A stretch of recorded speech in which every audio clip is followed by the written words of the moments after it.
ഇതിൻ്റെ ഇമ്പോർട്ടൻസ് എന്താണെന്ന് വെച്ച് കഴിഞ്ഞാൽ നിങ്ങൾ വണ്ടിയുടെ ഫുൾ കവർ ഇൻഷുറൻസ് അപ്ഡേറ്റ് ചെയ്ത് വെക്കുക. എൻ്റെ പഴയ ടാങ്കാണ്, ഒരു ചെന്തെങ്ങിൻ്റെ തേങ്ങ വീണ് ഡെൻ്റായതാണ്. എന്നിട്ട് ഞാൻ റീപ്ലേസ് ചെയ്തതാണ്. അതായത് വണ്ടി എടുത്തിട്ട് 6 മാസം കഴിഞ്ഞതാണ് ഈ ഇൻസിഡൻറ്റ് സംഭവിക്കുന്നത്. അതും എൻ്റെ വീട്ടിൻ്റെ ഫ്രണ്ടിലുള്ള തെങ്ങിൽ തന്നെ വീണാണ്. വണ്ടിയിൽ വീണത് അപ്പം തന്നെ ഡെൻ്റായി പോയി. നിങ്ങൾക്കിത് വീഡിയോയിൽ കാണുന്നുണ്ടോയെന്ന് അറിയില്ല. ചെറിയ ഡെൻ്റ് കണ്ടോ, ഇവിടെ ഒരു ചെറിയൊരു കുഴി ഇവിടെ കറക്റ്റായി വീണു. അപ്പോൾ ഞാൻ എന്നിട്ടത് റീപ്ലേസ് ചെയ്തതാണ്. പിന്നെ ഇത് വേറെ ഒന്നും ചെയ്യാൻ പറ്റും, നമുക്കിത് ഡെൻറ്റ് നിവർത്തിയിട്ടൊക്കെ ചെയ്യാൻ പറ്റും, പെയിൻ്റ് അടിക്കാൻ പറ്റും. പക്ഷേ വണ്ടി എടുത്ത് 6 മാസം ആ ഒരു ടൈം പീരീഡിൽ എനിക്കത് അക്സെപ്റ്റ് ചെയ്യാൻ പറ്റിയിട്ടായിരുന്നില്ല. അത് ഇനി എന്ത് ചെയ്യാൻ പറ്റുന്നു. പിന്നെയാണ് അത് റീപ്ലേസ് ചെയ്തത്. ഓക്കെ, അപ്പോൾ ഞാൻ ഈ തേങ്ങ വീണ സ്റ്റോറി ഞാൻ പറഞ്ഞുതരാം. പക്ഷേ ഇതിൻ്റെ ഇമ്പോർട്ടൻസ് എന്താണെന്ന് വെച്ച് കഴിഞ്ഞാൽ നിങ്ങൾ വണ്ടിയുടെ ഫുൾ കവർ ഇൻഷുറൻസ് അപ്ഡേറ്റ് ചെയ്ത് വെക്കുക. ഓക്കെ, അതായത് നമ്മൾ വണ്ടി മേടിക്കുന്ന സമയത്ത് ഫോർ 5 ഇയർ ഒക്കെ ആയിരിക്കും നമുക്ക് ഇൻഷുറൻസ് തരിക. അതിൽ 1 ഇയറാണ് നമുക്ക് ഫുൾ കവർ ഉണ്ടാവുള്ളൂ. ബാക്കിയുള്ളതെല്ലാം തേർഡ് പാർട്ടിയാണ്. SBI ജനറൽ ഇൻഷുറൻസ് ആയിരുന്നു, അതും കമ്പനിയിൽ നിന്ന് എടുത്ത ഇൻഷുറൻസ് ആയിരുന്നു. അതിൽ വേറെ ഒന്നും ഞാൻ ചെയ്തിട്ടുണ്ടായിരുന്നില്ല. കമ്പനിയിൽ നിന്ന് എനിക്ക് അവർ തന്നു, അതേ തന്നെയായിരുന്നു. അപ്പോൾ ഞാൻ അതേ ഷോറൂമിൽ തന്നെ കൊണ്ടു കൊടുത്തത് കൊണ്ട് എനിക്ക് അത്ര ഹസിൽ ഫ്രീ ആയിരുന്നു. നമ്മൾ ഉള്ളത് എന്താണെന്ന് വെച്ചാൽ പറയണം. അത് എന്താ വെച്ച് കഴിഞ്ഞാൽ നടന്നിട്ട് 7 ദിവസത്തിനുള്ളിൽ ഇത് റിപ്പോർട്ട് ചെയ്യണം എന്നാണ് റൂള്. സംഭവം തേങ്ങ വീണ് ഞാൻ അപ്പം തന്നെ വിളിച്ച് സംസാരിച്ചു. അപ്പോൾ ഇത് നാച്ചുറൽ കലാമിറ്റീസിൻ്റെ അണ്ടറിൽ വരും. അപ്പോൾ അവർക്ക് അത് പറഞ്ഞു അത് ചെയ്തു തരാൻ കുഴപ്പമില്ല എന്നുള്ള രീതിക്ക്, ഇൻഷുറൻസ് ചെയ്യാന്നുള്ള രീതിക്ക് പറഞ്ഞായിരുന്നു. അവരുടെ അടുത്ത് ഇങ്ങനെ റിപ്പോർട്ട് ചെയ്തു. അവിടെ നമുക്ക് ഇൻഷുറൻസ് ചെയ്തു തരുന്ന ഒരാളുണ്ടാവും. അപ്പോൾ ആ പുള്ളിക്കാരൻ്റെ അടുത്ത് പറഞ്ഞപ്പോൾ പുള്ളിക്കാരൻ അതിൻ്റെ ഫോം എഴുതി തന്നു.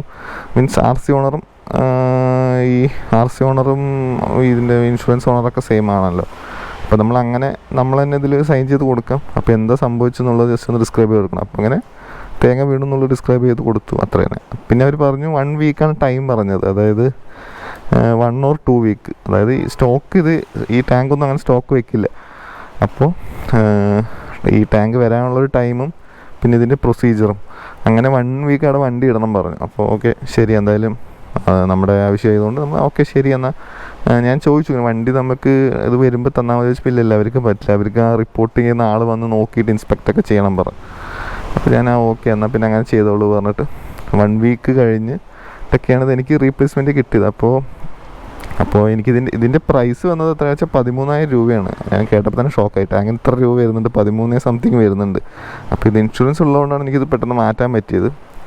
അപ്പോൾ നിങ്ങളെപ്പോഴും നിങ്ങളുടെ വണ്ടി 1 ഇയർ കഴിഞ്ഞാൽ ഉടൻ തന്നെ നമ്മൾ തേർഡ് പാർട്ടിയിലോട്ട് പോകും. അപ്പോൾ തന്നെ ഇതിന് ഫുൾ കവർ ഇൻഷുറൻസ് ആക്കി വയ്ക്കുക. അപ്പോൾ എന്ത് വേണമെങ്കിൽ സംഭവിക്കാം, നമുക്ക് കൂടിപ്പോയാൽ 3,000-4,000 രൂപ വരുള്ളൂ ഫുൾ കവർ ആക്കാൻ. അപ്പോൾ നിങ്ങളത് ആക്കി വയ്ക്കുക. ജസ്റ്റ് ആഡ് ചെയ്ത് കൊടുത്താൽ മതി, വേറെ അതിൽ സീനൊന്നുമില്ല. അപ്പോൾ അതൊന്ന് ആഡ് ചെയ്ത് കൊടുക്കുക, പരിപാടി കഴിഞ്ഞു, സിമ്പിൾ. അപ്പോൾ അത്രയേ ഉള്ളൂ. നിങ്ങളപ്പോൾ അതൊന്ന് ചെയ്ത് വയ്ക്കുക. എനിക്ക് അതാണ് നിങ്ങളുടെ അടുത്തൊക്കെ പറയാനുള്ളത്, ഫുൾ കവർ ഇൻഷുറൻസ് എടുത്ത് വയ്ക്കുക. ഇല്ലെങ്കിൽ ഈ ഒരു അവസ്ഥ വന്നു കഴിഞ്ഞാൽ നമുക്ക് നമ്മുടെ കയ്യിൽ നിന്ന് പൈസ കൊടുത്ത് മാറ്റേണ്ടി വരും. അപ്പോൾ ഏത് ഇൻഷുറൻസ് ആണെങ്കിലും ഫുൾ കവർ എടുത്ത് കഴിഞ്ഞാൽ അതിൽ മാറ്റിത്തരും. കമ്പനീനെ അണ്ടറിലാകുമ്പോൾ അവിടെ പിന്നെ നമുക്ക് വേറെ ഫോർമാലിറ്റീസ് ഒന്നുമില്ല, ഡയറക്റ്റ് അവർ കൊടുത്തു കഴിഞ്ഞാൽ അവർ ചെയ്തു തരും. ഓക്കെ, പിന്നെ ഇത് തിരിച്ച് കിട്ടുന്ന സംഭവം, ഈ ടാങ്ക് ശരിക്കും റീപ്ലേസ് ചെയ്യുന്ന സമയത്ത് ഇത് അവരുടെ പ്രോപ്പർട്ടി ആവും, ആരുടെ ഇൻഷുറൻസ് കമ്പനിയുടെ പ്രോപ്പർട്ടിയാണിത്. പിന്നെ എനിക്കിത് സ്ക്രാപ്പ് വാല്യൂവിനെ തന്നത്, അവിടെ അവർക്ക് സ്റ്റോർ ചെയ്യാൻ സ്ഥലമില്ലാത്തതുകൊണ്ടോ അങ്ങനെ എന്തോ ആയതുകൊണ്ടാണ് ഞാൻ പൈസ കൊടുത്തു. ഇതിന് 300-400 എന്തോ കൊടുത്തിട്ടാണ്, 600 സംതിങ് കൊടുത്തിട്ടാണ് ഇതെനിക്ക് തിരിച്ചു തന്നത്. അവരങ്ങനെ തിരിച്ച് തരുന്നുണ്ട് അവിടെ വയ്ക്കാൻ. പിന്നെ ഒന്നാമത് ഇത് ഇത്ര വേറെ ഇതിലൊന്നും പ്രശ്നങ്ങളൊന്നും ഇല്ലല്ലോ, ഇപ്പോൾ ആക്സിഡൻറ്റ് അങ്ങനെയൊന്നും അല്ലല്ലോ. അപ്പോൾ എനിക്കിത് അവർ തിരിച്ചു തന്നു. സോ ഞാനത് കൊണ്ടുവന്ന് ഇപ്പോൾ വെച്ചിട്ടുണ്ട്. ഇതിന് എനിക്കിനി ഒന്ന് പെയിൻറ്റ് ചെയ്തെടുക്കണം, ഡെൻറ്റ് മാറ്റിയിട്ട് എന്തെങ്കിലും ഒരു കസ്റ്റം പെയിൻറ്റ് നമ്മുടെ ഐക്കോണിക്കായി എന്തെങ്കിലും പെയിൻറ്റ് ചെയ്തിട്ട് ഇൻസ്റ്റാൾ ചെയ്യണമെന്നാണ് എൻ്റെ ഒരു ആഗ്രഹം. നമുക്ക് ഫ്യൂച്ചറിൽ അത് തിങ്ക് ചെയ്യാം. എന്നിട്ടിപ്പോൾ ഞാനിത് WD ഫോട്ടോയൊക്കെ അടിച്ചിട്ട് തുരുമ്പൊന്നും വരാതെ നോക്കിയിട്ട് വെച്ചിട്ടുണ്ട്. അതുകൊണ്ട് അവിടെയൊക്കെ ഈ ഒരു അവിടെ ഫ്യൂൽ പമ്പിൻ്റെ അവിടെയൊക്കെ ഒരു തുരുമ്പിൻ്റെ പോലെ ഉണ്ടായിരുന്നു. ഞാനായിട്ട് സാൻഡ് പേപ്പറൊക്കെ ഇട്ട് തുടച്ച് അതിനിങ്ങനെ കറക്റ്റാക്കി വെച്ചതായിരുന്നു. അവിടെ പെയിൻറ്റ് വരുന്നില്ല. അപ്പോൾ അത് ഊരി വയ്ക്കുമ്പോൾ ഞാൻ എന്നിട്ടത് WD ഫോട്ടോയൊക്കെ ഇട്ട് കറക്റ്റാക്കി വെച്ചിട്ടുണ്ട്, ക്ലീൻ ചെയ്ത് വെച്ചാണ്. ഈ ഹോള് കണ്ടില്ലേ, നമ്മൾ വാട്ടർ ഡ്രെയിനേജ് ഹോള് കണ്ടോ, ഇതാണ് ഇവിടെ വരുന്നത്. പിന്നെ അതേപോലെ ഒരു ഹോളും കൂടി ഉണ്ട്, അത് ഇവാപ്പിൻ്റെയാണ്. അതായത് ഇതിൻ്റെ പെട്രോൾ ടാങ്കിൻ്റെ ഉള്ളിൽ വരുന്ന വേപ്പർ പോകാൻ വേണ്ടിയുള്ള സിസ്റ്റത്തിൻ്റെ ഒരു 2 ഹോളാണ് ഉള്ളത്. ഒന്ന് ഇവാപ്പും ഒന്ന് ഫ്യൂവലിൻ്റെയും. പിന്നെ ഇത് ഫ്യൂവൽ ഗേജിൻ്റെ ഫ്യൂവൽ എത്രയുണ്ടെന്ന് നോക്കില്ലേ, അതിനുള്ള സിസ്റ്റമാണ് ഇതിൽ സെറ്റ് ചെയ്യുക. ഫ്യൂവൽ പമ്പ് ഇവിടെയും വരിക. ഓക്കെ, നമുക്കിത് കണ്ടാൽ മനസ്സിലാവും. പിന്നെ ഇതിൽ വേറൊരു സ്റ്റോറി ഉണ്ടായിരുന്നു. ഒരു നമ്മൾ ഈ ഇത് മാറ്റിയിട്ട് ഒരു കോമഡി ആയിരുന്നു. ഇത് ടാങ്ക് റീപ്ലേസ് ഒക്കെ ചെയ്ത് തന്നു. പക്ഷേ ചെയ്തു തരുന്ന സമയത്ത് എന്താ പ്രശ്നം പറ്റി വെച്ച് കഴിഞ്ഞാൽ, ഇവിടെ ഒരു ഒരു ഒരു റബ്ബർ ടൈപ്പ് വരും, സീലിംഗ് പോലെ, എങ്ങനെ പറയാം, നമ്മളൊരു മെറ്റൽ ഒരു ഇത് വെക്കുന്ന ഇടയിൽ ഒരു റബ്ബറിൻ്റെ ഒരു ബീഡിങ് പോലെ വരും. അപ്പോൾ ഇവരിത് സെറ്റ് ചെയ്യുന്ന സമയത്ത് അത് ഇതിൻ്റെ അതേ തന്നെ എടുത്ത് റീസെറ്റ് ചെയ്തതാണ്. ഇതിൻ്റെ സെയിം സാധനം തന്നെ എടുത്ത് റീസെറ്റ് ചെയ്തു.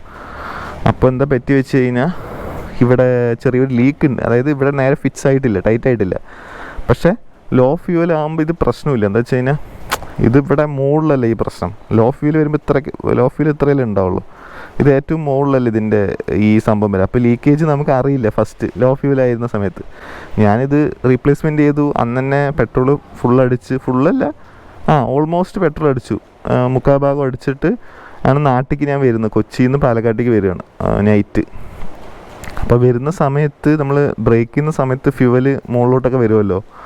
ആ സമയത്ത് ഇവിടെ നിന്ന് ലീക്കായിട്ട്, അതായത് ഇവിടെ നിന്നാണല്ലോ ഈ ഇതിൻ്റെ ഉള്ളിൽ നിന്ന് ലീക്കായിട്ട് ഇവിടേക്ക് ഒഴുകുക. എഞ്ചിൻ്റെ ഉള്ളിലോട്ട് പെട്രോൾ ഒഴുകാൻ തുടങ്ങി വെച്ചാൽ നമ്മൾ ബ്രേക്ക് ചെയ്യുന്ന സമയത്ത് കുറച്ച് സ്പില്ല് ചെയ്യുന്ന സമയത്ത് അപ്പം വേപ്പറായിക്കൊണ്ടിരിക്കുകയാണ് അവിടെ. പക്ഷെ നമുക്ക് നല്ല പെട്രോളിൽ മണം വരാൻ തുടങ്ങി. എനിക്കിവിടെ കളമശ്ശേരി കഴിയുമ്പോൾ തന്നെ മണം വരാൻ തുടങ്ങി. എന്നിട്ട് ഞാൻ പരമാവധി ഓട്ടിച്ച് പോയി. എന്താ സംഭവം എന്നറിയാതെ, എനിക്ക് എന്താ സംഭവം എന്നറിയില്ല. ലീക്ക് ആണോ അതോ ഇത് മണം ഇനി ഇവർ റീസെറ്റ് ചെയ്തപ്പോൾ കുറച്ച് പെട്രോളിൽ അതിൻ്റെ മണമാണെന്നാണ് ഞാനും വിചാരിച്ചത്. അതായത് റീസെറ്റ് ചെയ്യുമ്പോൾ കുറച്ച് പെട്രോൾ പോയിട്ടുണ്ടാവും, അതിൻ്റെ മണമായിരിക്കും എന്നാണ് വിചാരിച്ചത്. അത് ഈവനിങ്ങുമായി. പിന്നെ എനിക്ക് എന്തായാലും നാട്ടിലേക്ക് പോവുകയും വേണമായിരുന്നു. അപ്പോൾ ഞാൻ വണ്ടി എടുത്ത് പോയിക്കൊണ്ടിരിക്കുകയാണ്. നമ്മൾ ട്രാഫിക്കിൽ നിൽക്കുന്നവർ ഇത് മണം വരാൻ തുടങ്ങി. ട്രാഫിക് ഇല്ലെങ്കിൽ വലിയ പ്രശ്നമില്ല, മണം അത്ര എനിക്ക് ഫീൽ ചെയ്യുന്നില്ല. പിന്നെ ഒരവിടെ നിർത്തിയിട്ട് നോക്കിയപ്പോഴാണ്, എവിടെ നമ്മുടെ കൊരട്ടി ആ സൈഡൊക്കെ നിർത്തിയിട്ട് നോക്കിയപ്പോഴാണ് ഇവിടെയൊക്കെ പെട്രോൾ സ്പില്ല് ചെയ്തിട്ടുണ്ട്. ഇത്തിരി തൊട്ട് നോക്കുമ്പോൾ എനിക്ക് അറിയാൻ തുടങ്ങി, ഇവിടെയൊക്കെ തൊടുമ്പോൾ പെട്രോളിൻ്റെ ഒരു ഫീൽ ഉണ്ട്. അത് ഭയങ്കര എനിക്ക് എന്തോ പോലെയായി. എന്താ വെച്ച് കഴിഞ്ഞാൽ, നമ്മൾ ഇത്രയും ഈ ഒരാഴ്ച അവിടെ വണ്ടിയിട്ട് ഇതൊക്കെ ചെയ്ത് തന്നിട്ട് ഇവരിത് നേരെ ഫിക്സ് ചെയ്തില്ല എന്ന് പറഞ്ഞിട്ട് എനിക്ക് ആകെ വിഷമമായി. വിഷമം നല്ല ദേഷ്യമായി. പിന്നെ ഒന്നാമത് രാത്രി നമുക്കത് പറയാനും ഇതൊന്നും അവരുടെ അടുത്ത് ഇതിനുള്ള ഇതില്ലായിരുന്നു. പിന്നെ ഞാൻ ശരി, പെട്രോൾ ലോ ഫ്യൂവലിൽ ഓടിക്കുമ്പോൾ വലിയ കുഴപ്പമില്ല. പെട്രോൾ പെട്ടെന്ന് കുറയുന്നുണ്ടായിരുന്നു, അതിൻ്റെ അത് ഗേജിൽ നിന്ന് ഇങ്ങനെ കുറഞ്ഞു വരുന്നുണ്ടായിരുന്നു. അപ്പോൾ ഞാൻ പിന്നെ എന്നിട്ട് ശരി പറഞ്ഞിട്ട് പെട്രോൾ ഒരുവിധം കുറയുമ്പോൾ കുറച്ച് അടിക്കാൻ തുടങ്ങി. 100 രൂപയ്ക്ക് ആ ലെവലിൽ അടിച്ചിട്ട് അങ്ങനെ വീടെത്തിച്ചു. എന്നിട്ട് പിന്നെ പിറ്റേ ദിവസം എനിക്ക് മനസ്സിലായി ഇത് ലീക്ക് ഉണ്ട് എന്നുള്ള രീതിക്ക്. എന്നിട്ട് ഞാൻ നേരെ ഞങ്ങളുടെ പാലക്കാടുള്ള അവിടുത്തെ സർവീസ് സെൻ്ററിൽ പോയി. അവിടെ അതിലേറെ കോമഡിയാണ്. അവിടെ കൊണ്ടുപോയിട്ട് അവിടെ നിന്ന് ഇതൊന്ന് സെറ്റ് ചെയ്ത് തന്നു. അവരതേപോലെ അഴിച്ചിട്ട് ഇത് ബീഡിങ് ശരിയല്ല, അതുകൊണ്ട് ഒന്നും കൂടെ ഒന്ന് സെറ്റ് ചെയ്യണം പറഞ്ഞിട്ട് ബീഡിങ് അവർ ഒന്നും കൂടെ റീസെറ്റ് ചെയ്ത് തന്നു. എന്നിട്ടും അത് ശരിയായില്ല. ഇവർ റീസെറ്റ് ചെയ്ത് എന്നിട്ട് ലീക്ക് ഉണ്ടായി. എന്നിട്ട് ഞാൻ പിന്നെയും വീട്ടിൽ നിന്ന് പിന്നെയും പോയി. അന്ന് തന്നെ പോയിട്ടാണ് ഇവർ പുതിയതിട്ടിട്ട് കറക്റ്റ് ബീഡിങ് ഇട്ട് തന്നു. അപ്പം അത്ര ഇത് ചെറിയൊരു കാര്യമുള്ളൂ. അതായത് ഈ ബീഡിങ് കറക്റ്റായിട്ട് സെറ്റ് ചെയ്ത് ആ ഒരു റബ്ബറിൻ്റെ ഒരു ബീഡിങ് ഉണ്ട്, അത് നേരെ വെച്ചിട്ട് പുതിയതാണെങ്കിൽ പുതിയതിട്ടിട്ട് 6 രൂപ 7 രൂപേൻ്റെ കേസുള്ളൂ. പക്ഷെ അത് നേരെ ഇട്ടില്ല എന്നുണ്ടെങ്കിൽ ഈ ലീക്ക് വരും. അത് ഒരു കോമൺ സെൻസാണ് അത്. പക്ഷേ ഇവർ അത് ക്ലിയറായി ചെയ്യാത്തതുകൊണ്ടാണ് ഞാൻ എൻ്റെ 2 ദിവസം അതേപോലെ അതൊരു ബേണായിട്ട് വണ്ടി ഫയറൊക്കെ ആയതാണെന്നുണ്ടെങ്കിൽ ഇതിൽ ആരും ഉത്തരവാദിത്തം പറയും. അതിപ്പോൾ ആരും എടുക്കില്ല. അതൊക്കെ എല്ലാവർക്കും അത് അങ്ങനെ എടുക്കാനൊന്നും പറ്റില്ല. മീൻസ് ടാങ്കിൻ്റെ പിന്നിലെ സ്റ്റോറി അതാണ്, ഒരു വലിയ സ്റ്റോറി ആയിരുന്നു. ഫുൾ കവർ ഇൻഷുറൻസ് അറ്റ്ലീസ്റ്റ് ആ 5 year എങ്കിലും എടുക്കുക. വണ്ടിയുടെ ഒരു 5 വർഷം പുതുക്കണമല്ലോ, ആ ടൈമിൽ എന്തായാലും എടുക്കുക. നിങ്ങളിപ്പോൾ ഒരു GT ആണെങ്കിലും ഇപ്പോൾ 450, എല്ലാ ഹിമാലയനൊക്കെ ആണെങ്കിലും ഇതിൻ്റെ പ്രൈസ് എന്തായാലും ടാങ്കിൻ്റെ ഈ റേഞ്ച് വരും. പിന്നെ ഒന്ന് വീണ് കഴിഞ്ഞാൽ തന്നെ ഡെൻ്റാവണ സംഭവങ്ങളാണ് ഇപ്പോൾ 450 പറയുന്നുണ്ട്. അപ്പോൾ പാർട്സിനൊക്കെ അത്രയും പ്രൈസ് ഉണ്ട്. അതേപോലെ ഹിമാലയൻ്റെ അടുത്തൊരു എക്സ്പെൻസീവ് പാർട്ടാണ് ഈ സൈലൻസർ. അപ്പോൾ അതേപോലെ ഇതൊക്കെ ഇങ്ങനെ വീണ് എന്തെങ്കിലും ആയിക്കഴിഞ്ഞാൽ ഇതും പെട്ടെന്ന് പോകും. അല്ലെങ്കിൽ വണ്ടി നമുക്കൊന്നും ആയില്ല, വണ്ടിയിൽ വന്ന് ക്രാഷ് ആയാലും ഈ ഇൻഷുറൻസ് ഇല്ലാന്നുണ്ടെങ്കിൽ ഭയങ്കര ബുദ്ധിമുട്ടാണ്. സോ നിങ്ങൾ ഇൻഷുറൻസ് ഫുൾ കവർ എടുക്കുക, അത്രയേ ഉള്ളൂ. നിങ്ങൾ വേറെ ഇതാക്കേണ്ട കാര്യമൊന്നുമില്ല. അതുകൊണ്ടാണ് ഞാനിപ്പോൾ PPF അങ്ങനെയൊന്നും ചെയ്യുന്നില്ല. ചെറിയ സ്ക്രാച്ച് ആയാലും ഞാൻ കാര്യമാക്കുന്നില്ല. അതൊന്നും കുഴപ്പമില്ല. ഇങ്ങനെയൊന്നും സംഭവിച്ചുകൊണ്ട് എനിക്കിപ്പോൾ ഇതിൽ ഈ സ്ക്രാച്ചൊന്നും വലിയ പ്രശ്നമില്ല. അപ്പോൾ അത്രയേ ഉള്ളൂ ഗൈസ് ഈ വീഡിയോയിൽ. അപ്പോൾ നമുക്ക് അടുത്തൊരു ടോപ്പിക്കായിട്ട് അടുത്തൊരു വീഡിയോ കാണാം. അപ്പോൾ ഓക്കെ, ബൈ.